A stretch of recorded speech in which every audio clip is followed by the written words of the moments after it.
Hello और नमस्कार दोस्तों। आज हम जानेंगे SC/ST का कोई भी अगर परिवाद पेश करता है कोर्ट के माध्यम से तो उसके लिए क्या प्रक्रिया है, क्या उसके लिए आशु दस्तावेज है, तो इसी के बारे में हम चर्चा करेंगे।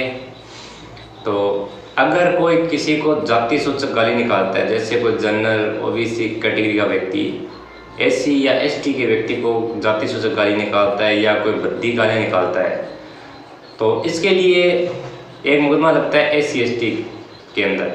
उसमें क्या होता है कि सबसे पहले एक आपका जो भी नज़दीक पुलिस थाना है उसके अंदर एक रिपोर्ट दी जाती है। अगर पुलिस वाले आपकी सुनवाई नहीं कर रहे हैं तो उसके बाद में जरिए डाक या खुद स्वयं जाकर जो भी आपका नज़दीकी SP है, जिले के अंदर बैठते हैं SP साहब, जो भी आपके SP साहब है उनके सामने आप अपना रिपोर्ट दे सकते हैं। अगर उसके बाद में भी कोई कार्रवाई नहीं होती है तो आप कोर्ट के माध्यम से इस तरह से के आधार पर ये अपने थाने में FIR दर्ज करवा सकते हैं और कानूनी कार्रवाई कर सकते हैं। तो अब सबसे अहम बात ये है कि कोई भी SC/ST का परिवाद पेश करने के लिए क्या दस्तावेज होंगे और किस प्रकार इसकी प्रक्रिया होगी। तो सबसे पहले है कि ये मुकदमा हमेशा SC/ST कोर्ट में ही लगता है, अनुसूचित जाति और जनजाति न्यायालय में लगता है। तो सबसे पहले इसमें एक परिवाद तैयार होता है। परिवाद के बाद में जो अपने थाने में सबसे पहले रिपोर्ट दी थी उसकी कॉपी लगती है।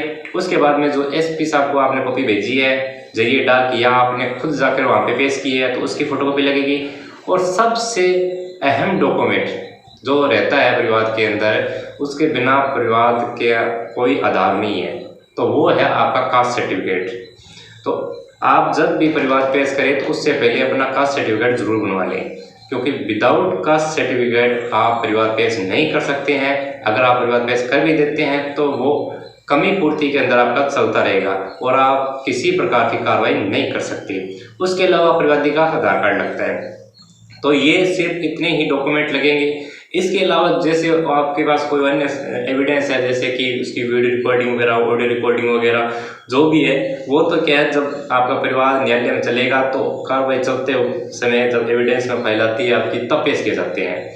तो परिवार पेश करने के लिए सबसे अहम डॉक्यूमेंट आपको बता दिए मैंने कि एक कास्ट सर्टिफिकेट जरूरी है, आधार कार्ड और परिवादी का परिवाद, और उसके बाद में थाना रिपोर्ट, एक SP की रिपोर्ट, ये कंपलसरी है।